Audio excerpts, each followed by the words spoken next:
Donc, je passe sans transition à Monsieur El-Hati de Cozumar, qui va nous parler de ce qu'il a cité tout à l'heure, de toutes ces idées brillantes développées au sein de la Cozumar. Vous nous avez donné envie de vous écouter. Donc, la parole est à vous.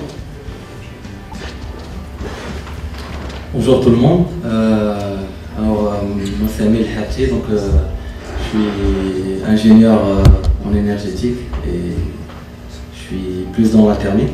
Et je travaille à la Cozumar, je m'occupe du raffinage et des projets liés à l'énergie, l'économie d'énergie. Alors aujourd'hui je partage avec vous un peu l'expérience de Cozumar à ce niveau-là.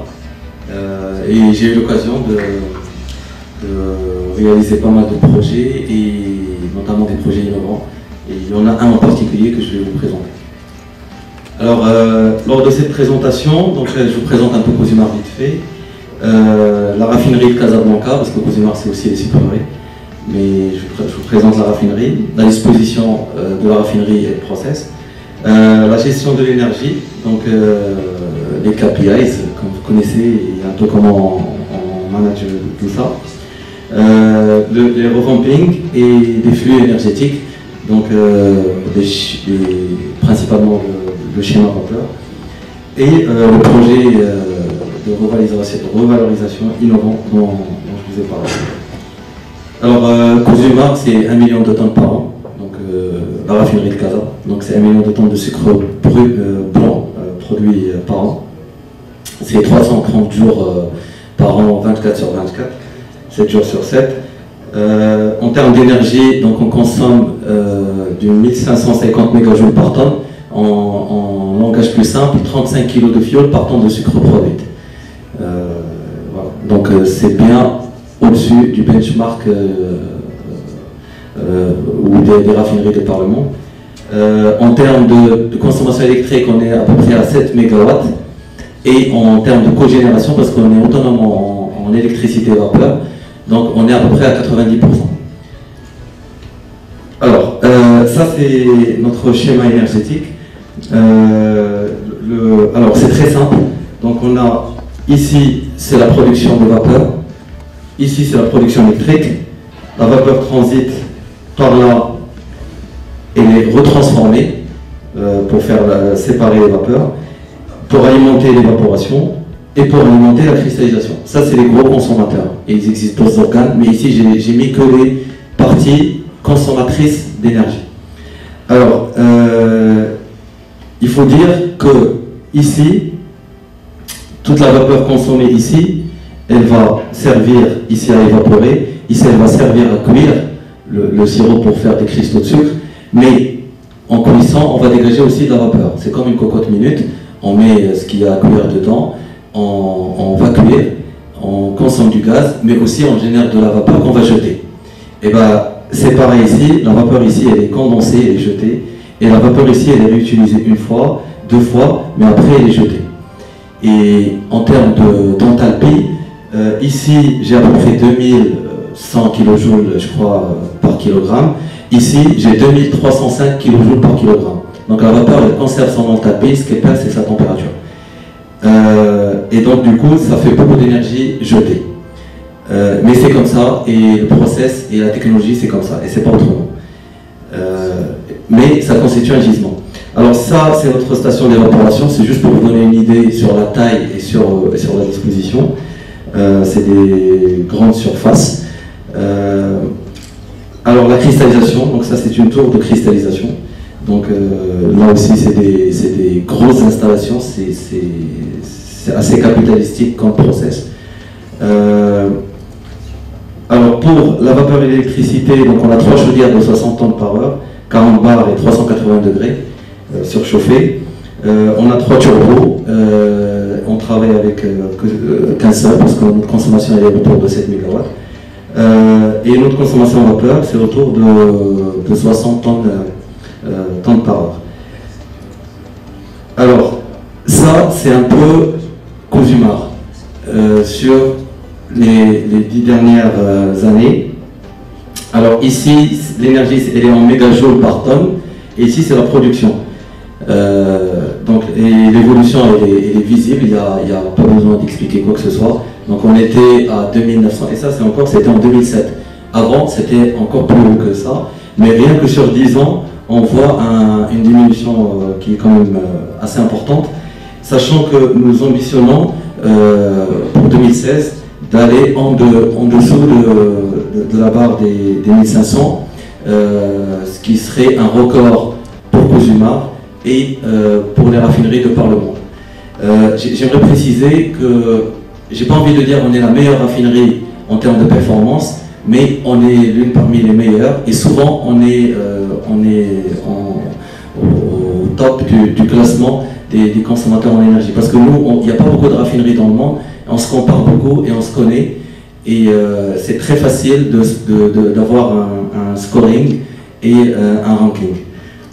Alors pour l'eau, c'est une composante tout aussi importante que l'énergie, parce que sans l'eau, il ne peut pas y avoir d'énergie et vice-versa. Et là aussi, on fait beaucoup d'efforts. Le Maroc connaît aussi, comme il connaît une contrainte sur la consommation d'énergie, parce qu'on n'est pas producteur, mais aussi il y a le stress hydrique, et donc du coup c'est une composante importante. Donc là aussi on voit l'évolution.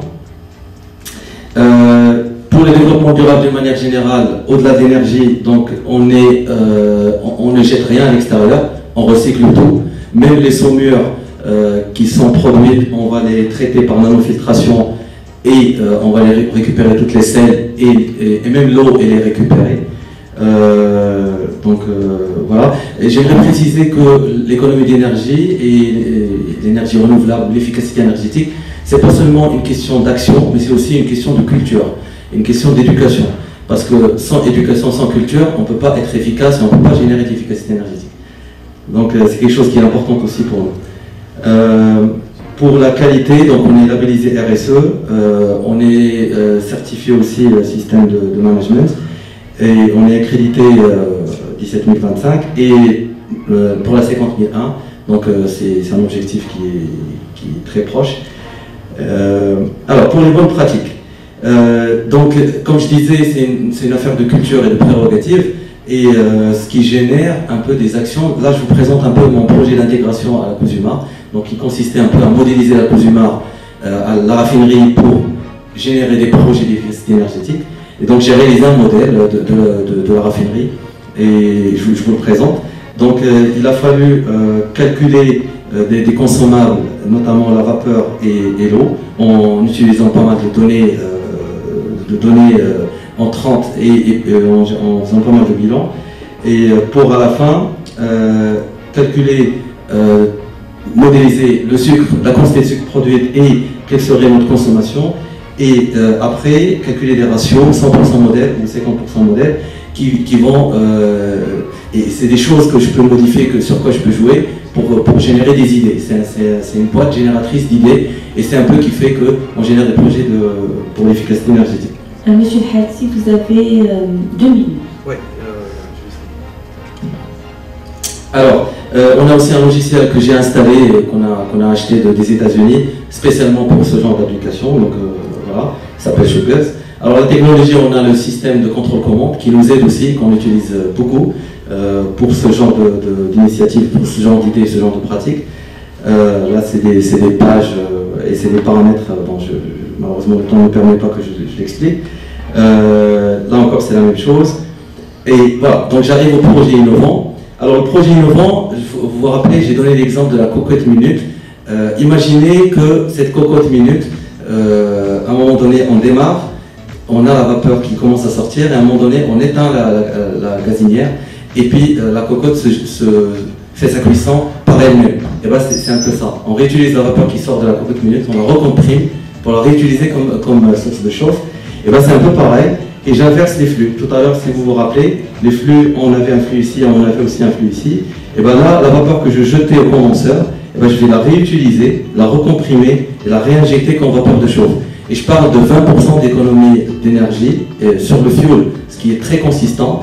Mais c'est un projet qui est technologique, qui a été développé par Cozumar, avec des partenaires bien sûr. Mais c'est 100% Cozumar et c'est 100% la matière grise cozumarienne, si je peux dire. Alors, pour les perspectives, donc il y a des perspectives. Donc, on veut passer en cogénération 100%. Donc, ça c'est très faisable. Les DCH, donc comme toute industrie, on a beaucoup d'échangeurs. L'idée demain, c'est d'enlever les échangeurs et faire un contact direct vapeur-produit, ce qui n'est pas simple, mais on part de température d'approche de 2 degrés, au lieu d'aujourd'hui, on a quelque chose comme 10 degrés, et ça fait une économie consistante. Et bien sûr, l'utilisation d'énergie verte. Alors, je vous passe rapidement quelques photos, je suis rapide, je suis désolé. Voilà, donc ça c'est la tour de cristallisation. Donc ça c'est la cristallisation continue et ça c'est l'évaporation. Ça c'est les cristallisoires discontinus, turbinage, et tout le séchage et le stockage du sucre blanc. Et merci pour votre attention. Merci beaucoup, M. Kati. On voit qu'effectivement il y a du concret à la COSUMAR. Donc bravo, merci beaucoup.